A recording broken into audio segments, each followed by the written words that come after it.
Jusqu'où avons-nous sombré dans la décadence sociale, que ce soit l'establishment britannique, sa classe politique ou la société britannique en général? Peu importe comment vous voulez l'appeler, peu importe le critère que vous voulez utiliser, cela peut être vu, compris, diagnostiqué et, espérons-le, guéri. En regardant la vidéo que je vais vous montrer, regardez ceci.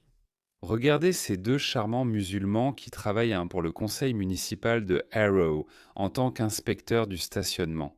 Oui, ils portent des uniformes. Ils représentent une organisation professionnelle. D'une certaine manière, ce sont des fonctionnaires.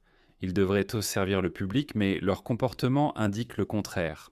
Il y a de l'arrogance, de la suffisance et des menaces de violence. Pourquoi cela? Regardez d'abord cette vidéo, puis analysons. Tu vois ce que je veux dire? Qu'est-ce que tu allais faire alors? Je t'ai dit ce que j'allais faire. Ce gars arrive. Il arrive. Non, c'est fini. Que veux-tu dire? Ne te mêle pas de mes affaires. Écoute, tu sais ce que tu fais à ce moment-là. Tu sais ce que tu fais. Ne m'appelle pas comme ça. Tu sais ce que tu fais? Maintenant, tu essaies de me manipuler. Je ne touche pas à ton argent. Toi, tu sautes tout de suite. Viens dans la ruelle tout de suite. J'y vais. On va te montrer ce qu'il en est. C'est clairement un recrutement DEI à 100%. Donc évidemment, il y a une sorte de dispute de stationnement. Peut-être que le gars qui filme pense que ces types ont fait quelque chose de mal, qu'ils donnent peut-être des amendes de stationnement douteuses alors qu'elles ne sont pas méritées. Quoi qu'il en soit, c'est un conflit. Regarde son langage. Il dit que tu veux son argent ou un truc du genre. Ton business paraît louche. Ce n'est pas ton argent, il va au conseil municipal. Écoute ce langage, et je suis désolé, mais cet accent et sa façon de parler sont très peu professionnels. Thomas, je ne plaisante pas avec toi. Viens tout de suite dans la ruelle Harvey. On va te montrer de quel bois on se chauffe, frère. On va te montrer de quel bois on se chauffe, frère. On va faire en sorte que tu ne puisses plus travailler ni gagner d'argent parce que tu essayes de te mêler de notre argent. Et mec, tu sais ce que je fais aux gens comme ça? Viens ici maintenant. Viens ici. Pourquoi j'irai là-bas? Pourquoi j'irai là-bas? Quand je ne serai pas en uniforme, je vais t'éclater la gueule. Je vais t'arracher les dents. Tu le sais? Si je te mets un coup de poing, je vais t'arracher toutes les dents. On a du monde. Je ne sais pas pourquoi tu deviens agressif. Traverse la route maintenant parce que tu essaies de toucher à mon argent. Je ne suis pas sûr. J'essaie de m'en sortir. Je vais te montrer ce qu'il en est. Viens maintenant. Non, fais ce que tu veux. Un policier pour toi et il va te défoncer. Prends-en note. Donc il lui demande d'abord de le retrouver dans une ruelle où il va lui casser les dents. Il va le tabasser. Encore une fois, il faut se rappeler que ce type est facilement identifiable. Il agit dans un cadre professionnel. Il représente son organisation et c'est ainsi qu'il se comporte. Mais en plus de ça, il croit tellement avoir raison que lorsqu'il appelle la police, il pense que la police va prendre son parti. C'est ce qu'il pense. D'où vient cette arrogance et cette suffisance? Donc j'imagine que l'idée d'une police à deux vitesses n'est pas une plainte ou une invention des autochtones, mais aussi de ces personnes-là. Il croit aussi avec assurance que la police va prendre son parti, même s'il le frappe dans une ruelle sombre où personne n'est là pour voir ce qui se passe. Il savait que la police va arriver et que, quand la personne blanche ou l'autocone dira avoir été frappé, le policier pourrait répondre « Je la crains. Je ne pense pas que tu l'aies été, mon pote. » Donc ce n'est pas seulement le ressentiment des autochtones. Ces gars-là y croient. Ils y croient vraiment. Et c'est pourquoi je diagnostique que la société britannique dans son ensemble ne fait pas que décliner progressivement. Elle est en chute libre.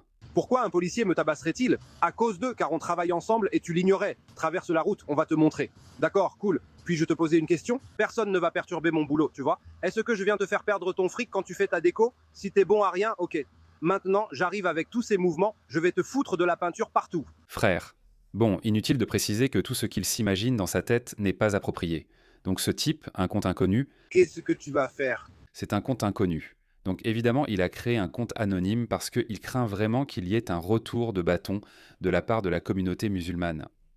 Il est allé en ligne, a posté la vidéo anonymement. Elle a eu 2,5 millions de vues. Ces gars-là ne comprennent pas, ne sentent pas l'ambiance, ils voient vraiment ce qui se passe. Ne voient-ils pas que les choses ne vont pas dans leur sens, ce que nous attendions depuis très longtemps? Et je me sens extrêmement fier de jouer un tout petit rôle là-dedans. Mais ils s'en fichent. Leur arrogance. Leur arrogance est inégalée, au point de frôler l'idiotie et la folie. Quand ils avaient à l'avantage, d'accord, mais ils n'ont plus l'avantage, du moins plus maintenant. Chaque jour, on a l'impression qu'une nouvelle émeute va éclater quelque part en Angleterre. Et hier, il y a eu beaucoup de manifestations. Je ferai donc une vidéo séparée à ce sujet. De nombreuses manifestations ont eu lieu au Royaume-Uni, mais ces types s'en moquent. Mais bref, la bonne nouvelle, c'est qu'il a mentionné le conseil de Harrow, il a mentionné la police métropolitaine parce que la police métropolitaine doit aussi défendre sa réputation. Non, non, non, nous sommes impartiaux. Nous ne prenons pas parti alors qu'on sait tous qu'ils le font, surtout après le meurtre de Henry Knox, on le sait très bien. Je peux aussi te montrer d'autres preuves. Le borough de Harrow à Londres a répondu « Envoyez-nous un message privé. Nous avons informé notre équipe. » Plus tard, la police métropolitaine est intervenue et a dit « Veuillez nous envoyer un message privé, nous ne voulons pas prendre parti pour ces gens-là. » Mais la question est, à quel point ces gens sont-ils stupides? Qu'est-ce que c'est que ça? Je sais que l'arrogance et l'ubris peuvent te pousser à prendre des décisions vraiment stupides. Mais si je portais une cagoule et que je n'étais pas une personne facilement identifiable, et disons que j'ai pris suffisamment de précautions pour cacher ma véritable identité, mon apparence, alors je pourrais me dire que, d'accord, je pourrais m'en sortir en agissant comme ça.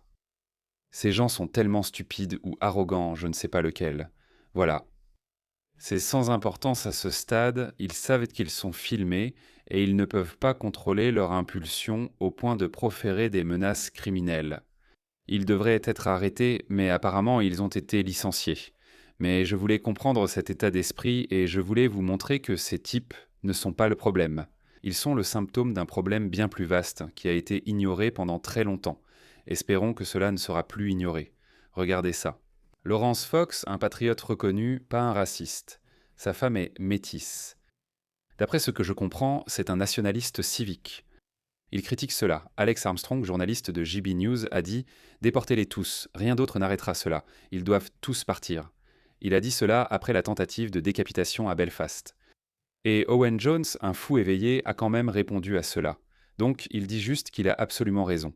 Alex Armstrong a absolument raison. J'ai dit la même chose. Je ne sais pas pourquoi il a supprimé ce tweet. Nous n'avons plus besoin de tourner autour du pot. Regardez ce musulman. Je le connais. Enfin, je ne le connais pas personnellement. Je l'ai vu sur les réseaux sociaux. Regardez ça. C'est le même comportement. Laurence, à partir de maintenant, ce n'est plus juste des plaisanteries en ligne. Dis un mot de plus. Insulte ma foi. Juste une fois. Juste une fois. Regarde comment la dynamique de ta vie va changer. Quoi? Tu vas le poignarder? Tu vas le rendre infirme? Tu vas le tuer? Tu vas lui retirer son emploi? Qu'est-ce que tu veux dire par là? Que veux-tu dire? Tu insultes ma foi. Depuis quand est-il devenu normal pour les citoyens occidentaux d'avoir peur de critiquer une idée, ou n'importe quelle idée d'ailleurs? Depuis quand est-ce devenu acceptable? Eh bien, souvenez-vous, nous faisons un diagnostic, nous explorons pourquoi la société occidentale, et dans ce cas la société britannique, ne fait pas que décliner, elle chute rapidement. Il faut se rappeler que c'est une société qui nous a donné Scotland Yard, la common law, la démocratie parlementaire. Je sais que beaucoup d'Américains n'aiment même pas l'admettre, mais l'Amérique, le Canada, l'Australie, la Nouvelle-Zélande, ce sont vraiment des pays de premier plan. Mais ces pays ont été construits mandolés sur des traditions et des institutions britanniques. Ça fait mal. Ça fait mal de voir que cette société tolère ça. Tolère ça. D'accord, laissez-moi revenir à lui. Alléluia. C'est comme ça qu'il t'appelle? C'est comme ça qu'il t'appelle, hein, non? Je ne sais pas. Alléluia, Lou. D'accord, donc il s'en prend à lui. Regardez ça. Ça a été vu par 223 000 personnes et n'a reçu que 12 mentions. J'aime et 615 commentaires. C'est un bon indicateur qu'il se fait démonter. Quand les musulmans comprendront-ils que plus ils disent aux gens de ne pas critiquer leur religion, plus cela va leur arriver? Et je ne peux même pas vous montrer la plupart des commentaires.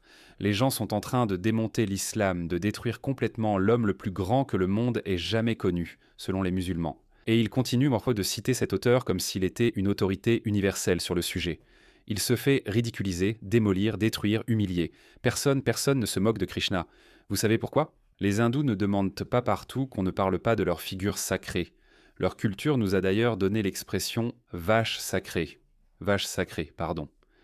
Vous pouvez dire ce que vous voulez. Nous ne ressentons pas le besoin de nous moquer des vaches parce que les hindous les considèrent comme sacrées, voire divines parfois. Mais pourquoi ce besoin n'existe-t-il pas? Pourquoi répétons-nous sans cesse le mot commençant par P pour parler de Muhammad? À cause de cela. Encore plus. D'une manière ou d'une autre, quelque part en cours de route, au cours des 20 dernières années environ, il est devenu acceptable de ne pas critiquer l'islam. Pourquoi? À cause de ces personnes. La ville de Birmingham ne tolérera pas le manque de respect envers notre prophète, paix soit sur lui, et il y aura des conséquences à vos actes. Vous subirez les répercussions de vos actions. Formés dès la naissance à défendre l'honneur de notre prophète, nous sommes prêts à risquer notre vie pour cela. Lucie Connelly a été emprisonnée pendant 2 ans et d'autres personnes ont écopé de peines de prison bien plus longues pour bien moins que cela. Il a été très clair sur ce point. Si vous, pas au Pakistan, pas au Bangladesh, pas dans un pays musulman, si vous insultez notre religion ou notre prophète, nous sommes formés à défendre son honneur jusqu'à la mort. C'est une incitation claire à la violence. Ce clip vidéo a été vu par des millions de personnes en ligne, et je suis sûr que la Met l'a vu aussi, ou quel que soit le nom de la police à Birmingham. Rien ne s'est passé. Il aurait dû y avoir une solution politique à cela. Je vais vous montrer une vidéo qui date d'il y a environ 15 ans, regardez.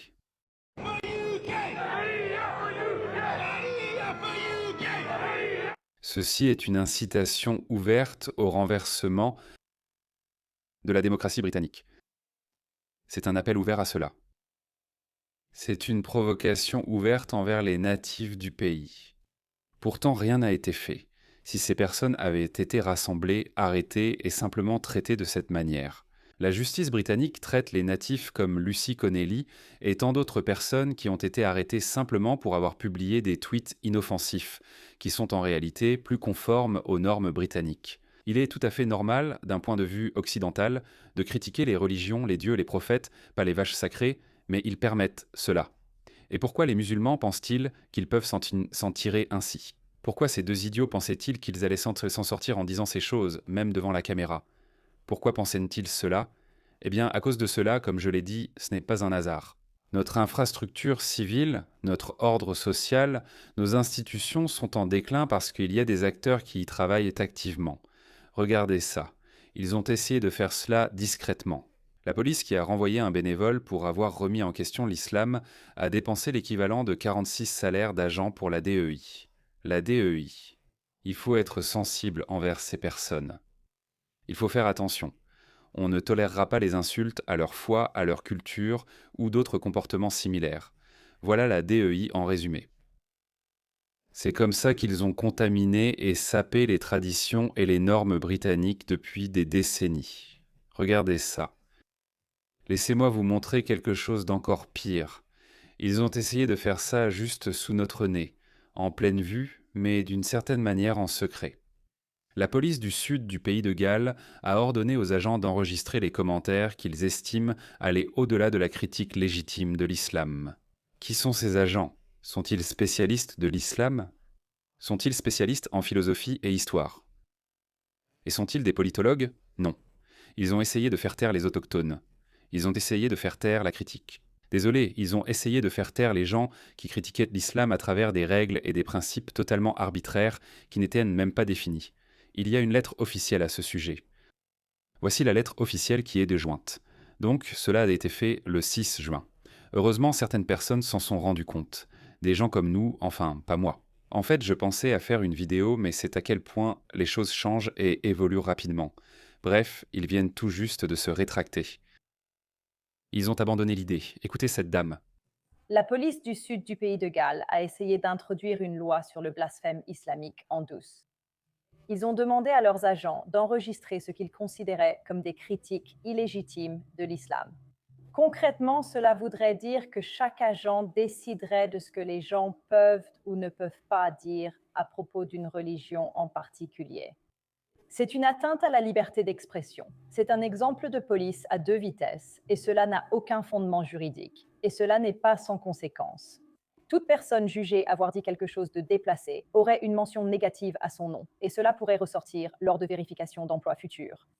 Je les ai donc signalés à l'organisme de surveillance de l'égalité. L'Union pour la liberté d'expression a aussi menacé d'une action en justice. Désormais, la police a suspendu cette directive. C'est pourquoi, les gars, je ne travaille pas pour l'Union pour la liberté d'expression de Grande-Bretagne ou d'Australie, mais je suis membre de la branche australienne. Je pense que vous devriez tous en faire autant. Je connais certaines personnes qui sont membres de l'Union pour la liberté d'expression en Grande-Bretagne. Et l'un d'entre eux, une personne, a été licencié à cause de ses commentaires sur les réseaux sociaux, qui n'avaient rien à voir avec sa vie professionnelle. Mais vous savez comment se comportent les woke. Ils vous traquent et essaient ensuite de détruire votre vie. Cela devient le seul but de leur existence. Donc cette personne était membre de l'Union pour la liberté d'expression et ils l'ont fait sortir. Et je pense que c'est, oui, l'Union britannique pour la liberté d'expression. Ils ont joué un rôle clé en forçant la police du sud du pays de Galles à abandonner cette idée absurde. Le point fondamental que je veux souligner, c'est que nous n'avons pas à faire de compromis sur nos valeurs. Quand on touche à ces valeurs fondamentales, comme la liberté d'expression, même aujourd'hui, j'apprends encore la signification de la liberté d'expression, même si j'en connais et comprends la valeur depuis très longtemps. J'ai souvent dit que ce qui distingue la civilisation occidentale des autres civilisations avancées, c'est la liberté d'expression. L'Arabie saoudite, les Émirats arabes unis, ils ont beaucoup d'argent. Certains évoqueraient une meilleure situation en matière d'ordre public. Ils gèrent mieux le multiculturalisme que l'Occident. Là-bas, ces personnes ne se comportent pas mal, ni comme des barbares. Ces personnes n'agissent pas ainsi aux Émirats arabes unis ou en Arabie saoudite, car ces pays ne tolèrent pas ce comportement et n'incluent pas la liberté d'expression dans leurs valeurs. D'accord. Donc juste après le récent conflit, les Émirats arabes unis ont dit que si vous commencez à publier des vidéos de drones et de missiles tombant sur les centres-villes, alors nous vous expulserons et vous arrêterons. Et tout le monde a reculé. Beaucoup de touristes occidentaux qui avaient en fait de Dubaï leur domicile ont réalisé que, d'accord, ils n'ont pas la liberté d'expression et qu'ils s'en moquent. Je ne vais pas leur en vouloir. D'accord. J'ai évolué et pense qu'il ne faut pas faire la leçon aux Émirats arabes unis ou à l'Arabie saoudite sur les droits humains et la liberté d'expression, car nous ne sommes pas là pour donner des leçons. Regardez l'état actuel de la société occidentale. Chaque jour, des gens sont poignardés, violés ou tués. Même la BBC commence à l'admettre. Je ferai une vidéo à ce sujet. Donc je suppose que mon point principal est que nous n'avons pas à compromettre nos valeurs. Vous pouvez les ajuster. Vous pouvez expérimenter avec elles. Nous avons fait cela pendant les 15 dernières années dans cette ère woke, mais nous avons observé des conséquences négatives directes en introduisant certaines nouvelles valeurs. Par exemple, avec la DEI, on ne peut pas dire le mot en haine pour ne pas blesser quelqu'un. C'est compréhensible, mais cela concerne un individu et il y a une distinction. De même, nous ne devrions pas blesser quelqu'un en attaquant sa foi, une idée. Non, non, non, non, non, non, non. Je comprends pour le mot en haine, mais je pense qu'il ne devrait pas être criminalisé. Cela devrait être rendu socialement inacceptable, c'est tout. Cela ne devrait pas être criminalisé. Pourquoi fais-tu ça encore ? Mais celui-ci était vraiment différent, c'est fondamental pour la société occidentale. La civilisation occidentale a atteint un niveau de civilisation qu'aucune civilisation précédente n'avait jamais atteint. D'accord, ce n'est pas une critique envers les autres civilisations, mais c'est comme ça. Je ne fais que décrire ce que je vois. L'Occident nous a emmenés sur la Lune. L'Occident nous a donné l'IA et toutes les 3 ou 4 dernières révolutions qui ont suivi la révolution industrielle viennent de l'Occident. Certaines autres civilisations les ont très rapidement rattrapées, comme le Japon, la Corée du Sud et la Chine, et elles ont les leurs, mais elles sont aussi restées fidèles à leurs propres normes et à leurs valeurs fondamentales. Donc si vous voulez rester la plus grande civilisation, si vous voulez préserver votre grandeur, alors vous ne pouvez pas abandonner vos valeurs fondamentales, les mêmes valeurs qui ont fait de vous la plus grande civilisation. C'est pourquoi le blasphème n'est pas grossier, ce n'est pas impoli, c'est notre droit de blasphémer. Et les chrétiens l'ont compris. Les chrétiens l'ont accepté. Je pense que vous devriez peut-être aller plus loin. Pour ma part, je défends le blasphème et la critique des religions. Je pense que la plupart des Occidentaux seraient aussi d'accord, même s'ils n'aiment pas ça. Personne n'aime qu'on attaque sa vision du monde. Mais cette notion même, ou cette liberté même, ou ce droit même, a fait de la civilisation occidentale la plus grande civilisation pour l'humanité.